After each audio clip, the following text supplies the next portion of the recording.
Hello, everyone. Welcome back to another video. I don't exactly know what I should call myself here, but I've decided to appear on camera for the first time, just here and there between the video, just to add a bit more of a personal touch to the channel. If you like this kind of content and would like to see more of me in this format, let me know in the comments below.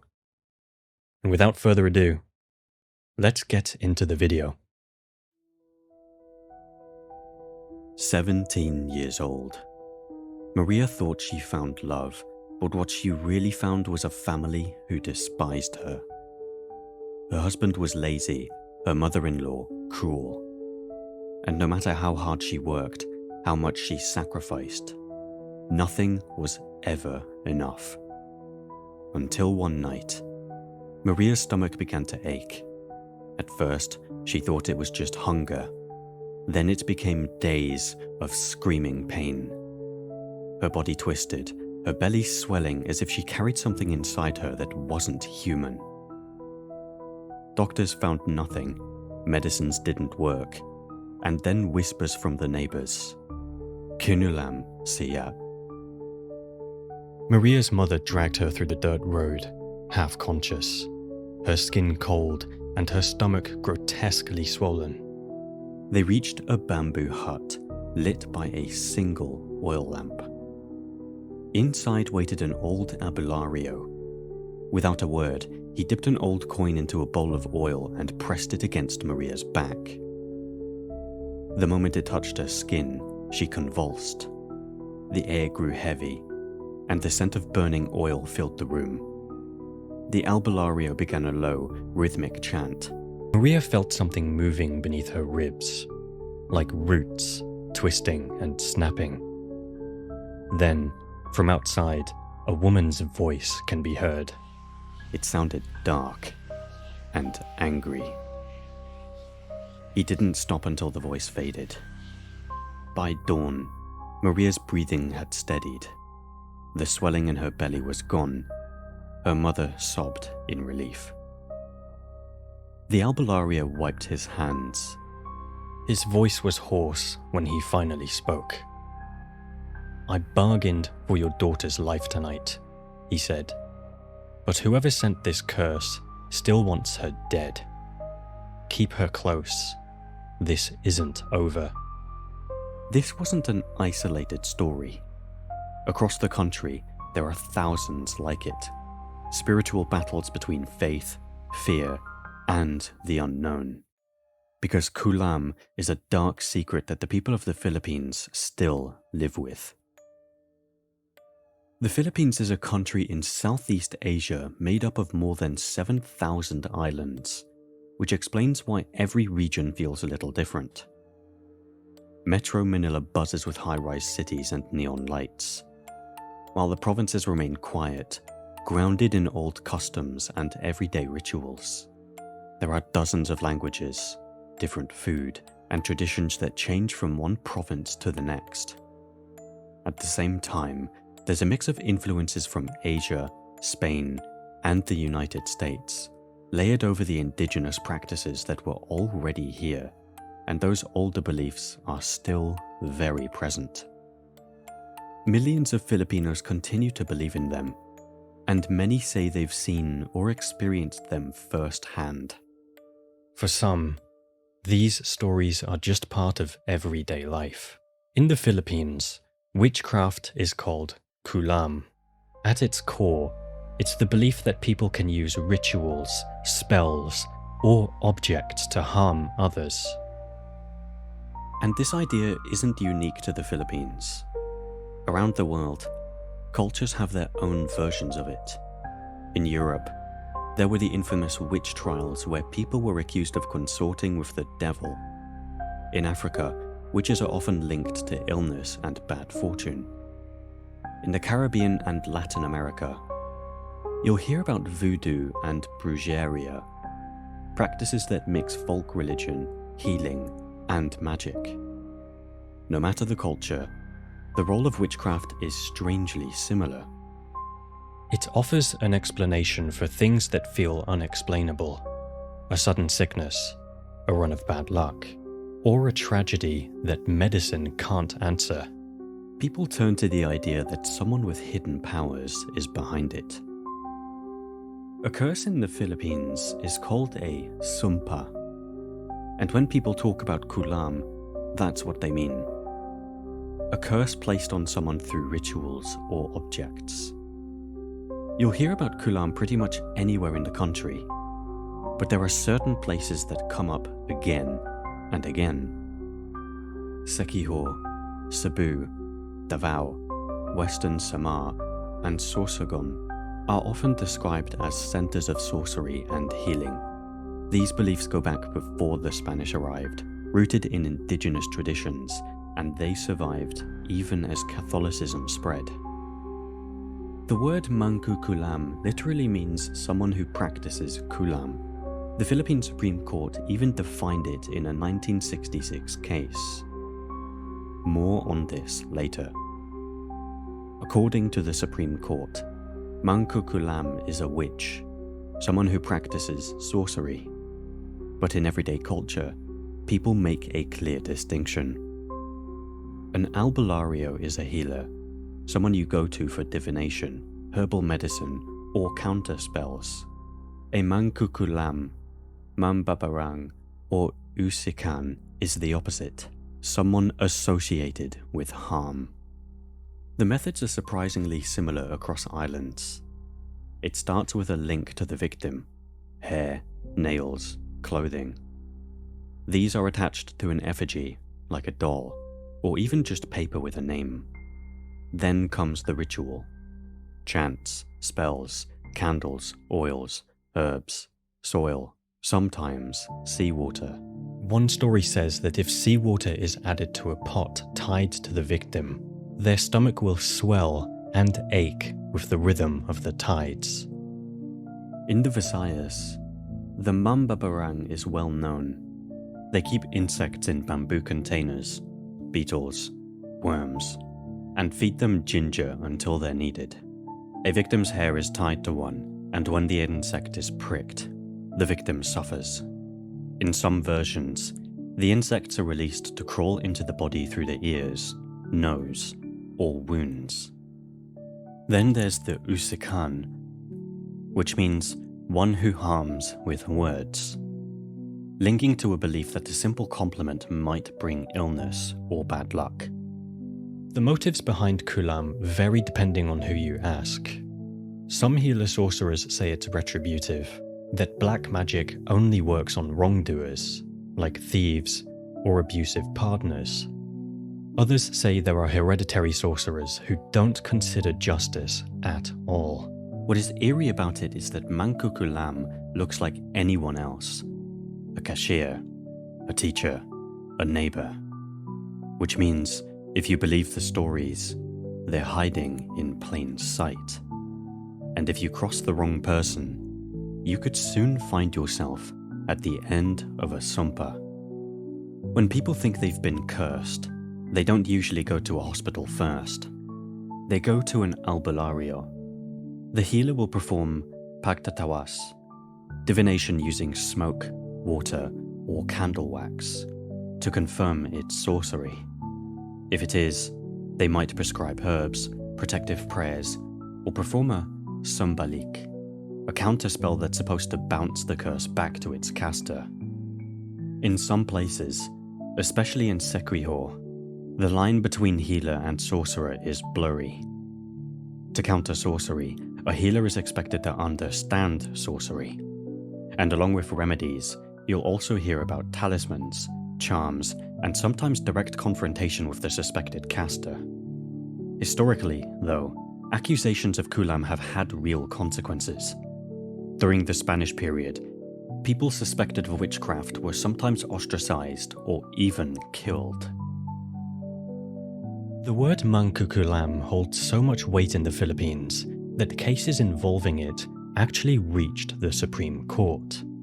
That's how seriously this idea is taken. Remember earlier when I said the Supreme Court had to once define what a mangku kulam is? Remember earlier when I said the Supreme Court once had to define what a mangku kulam is? That came from a real case in 1966, known as People v. Sario.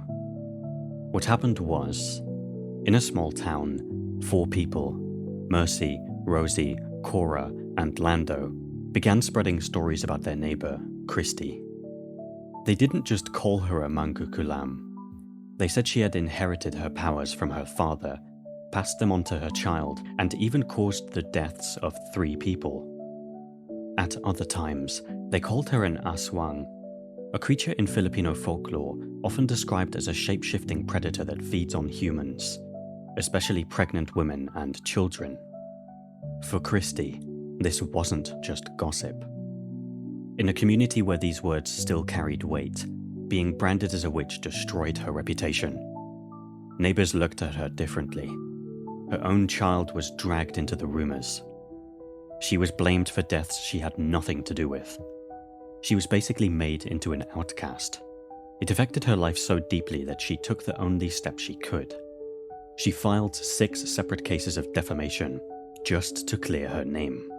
At first, the lower court dismissed it, saying that nobody really believed in witches anymore. But when it reached the Supreme Court, the justices overturned that decision.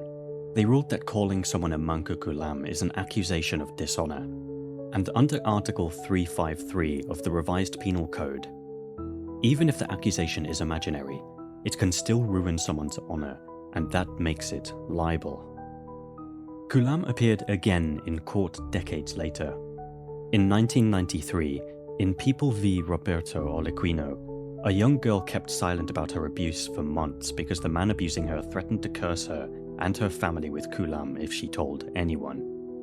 The court recognized that while outsiders might laugh at the idea, for her, the threat was terrifying enough to stay quiet. In some provinces in the Philippines, misfortune is often blamed on Kulam. A sudden illness or strange affliction is often explained as the work of a curse. In 2018, a man named Erickson became part of such a story. He worked at a clothing factory where he met a woman who became his girlfriend. For 2 years they were together, until Erickson ended the relationship. Not long after, his health began to change. He complained of constant body pain, his skin started to peel, his fingers twisted into stiff, unnatural shapes. A doctor suggested an MRI, but the family couldn't afford it. Instead, they went to an abulario. The healer performed pagtatawas and concluded that Erickson had been cursed by a woman with a grudge.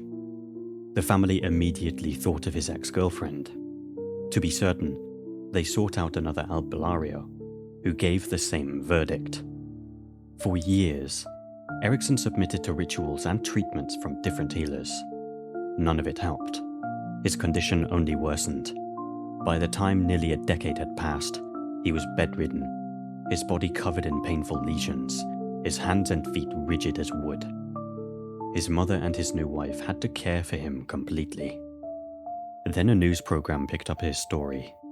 Journalists who interviewed him brought him to a medical specialist, and for the first time, he received a clear diagnosis: psoriasis with psoriatic arthritis. The truth was that Erickson had never been cursed. Psoriasis is a chronic condition, but it is manageable if treated early. Left untreated, however, it can progress into the severe, disfiguring state that Erickson now lives in. Stories like his are tragically common. Poverty and superstition often push families toward folk healing instead of medical care. And when that happens, a disease that could have been controlled is left to grow unchecked. However, not all stories about Kulam end with a clear medical diagnosis. Some remain in the space between belief and mystery. In 2012, a news station reported on a 21-year-old woman from Leyte who was said to be suffering from Kulam. For 3 weeks, she claimed that needles were coming out of her body, from her arms, face, and legs. In one clip, she was even filmed vomiting a thread. The items she said emerged from her body, sewing needles, bits of thread, were gathered and shown on camera. According to the local abulario, she had been cursed, but the story quickly spread beyond folk healers. The local archdiocese stepped in to investigate whether this was a case of possession or if it was psychological, or perhaps malingering. No clear conclusion was ever reached. At first glance, cases like these are easy to dismiss as staged or attention-seeking. But in the footage, the woman appears to be genuinely distressed, and the public reaction shows how deeply this belief still runs. The comments under the news clip were filled with Filipinos insisting this was a true case of kulam. One wrote, "I'm also from the city. I was a victim too. Be careful of people who speak or spit in your area. I couldn't eat anymore. My body was injured. I had tinnitus for 2 years before I got better." Another said, "I'm from Leyte, so I believe this. For those who don't go to the provinces or you'll experience this yourself. You'll go crazy if it happens to you. For sure a strong person did this. It's a tough opponent." Many others echoed the same warning, that the threat is real, that they've witnessed it themselves. Whether the Leyte case was medical, psychological, or something else entirely, one thing remains clear. Stories like these show just how intertwined kulam is in the lives of Filipino people. Kulam has proven remarkably persistent in Filipino culture. These beliefs trace back long before Spanish colonization, rooted in indigenous folk religions where healers and sorcerers existed side by side. For generations, stories of curses and albalarios were passed down as explanations for illness or misfortune. And even today, in many communities, it's a living system of belief. Today, kulam has adapted to the digital age. In an interview with the YouTube channel Off the Record, a faith healer named Nards Leonardo explained that it's more widespread than ever. He said you can type kulam into Facebook and find people openly offering their services, or even groups teaching others how to do kulam themselves. Leonardo also revealed that the most dangerous practitioners he's encountered aren't the mangkukulam, but the mambabarang. Mambabarang are considered more powerful mangkukulam with darker powers. While mangkukulam might use candles, effigies, or oils to cause sickness, mambabarang are said to command swarms of insects and spirits that can infest the human body, crawling out through the skin, ears, or mouth. But what makes them most feared, Leonardo said, are the rituals that give them strength. According to him, mambabarang sacrifice people, and, worse, even their own family members, in exchange for greater power. To believers, this places them at the very edge of sorcery, not just inflicting illness, but dealing in suffering and death through the darkest possible means. In one televised interview, a woman named Rosa came forward to share her story. She was a self-confessed mangkukulam from Sequihor. Rosa said she had been sent away to Isabela, far from her family, to live alone. She was left with a small bag containing strange objects, a book filled with symbols, a small skull, and a doll used in rituals. She tried to hide them, pretending to live an ordinary life. Eventually, she fell in love and became pregnant. But when the man she loved discovered the bag and its contents, he left her, terrified of what she might be. Alone and consumed by heartbreak, Rosa said she began to feel hatred take root inside her. That was when she turned fully to the craft. She claimed that during childbirth, her baby came out alive, but in her desperation for power, she used her child's blood in a ritual. It was the act, she said, that bound her completely to the darkness. Just like what Nards Leonardo described earlier, that the mambabarang draws power through sacrifice of their own blood. Maybe this act turned Rosa into a dangerous mambabarang. From then on, she said spent years casting curses and harming others through spells, claiming hundreds of victims. Until one night, she came face to face with an albalario who had been called to confront her. During that encounter, Rosa said she saw a blinding light behind the healer. a figure she described as angelic. That was when she stopped resisting. The Albularia burned her ritual objects, making sure they could never be used again. Since that day, Rosa says she has sought redemption, turning to faith and prayer, but she still speaks of regret, especially for the child she offered in exchange for power. Across the Philippines, stories of Kulam still spread. Some say they've seen it, others lived it. For them, it isn't superstition, it's a way of life. Maybe it's real, maybe it isn't. No one can say for sure, but the stories do make you wonder. Thanks for watching. I'll see you in the next video.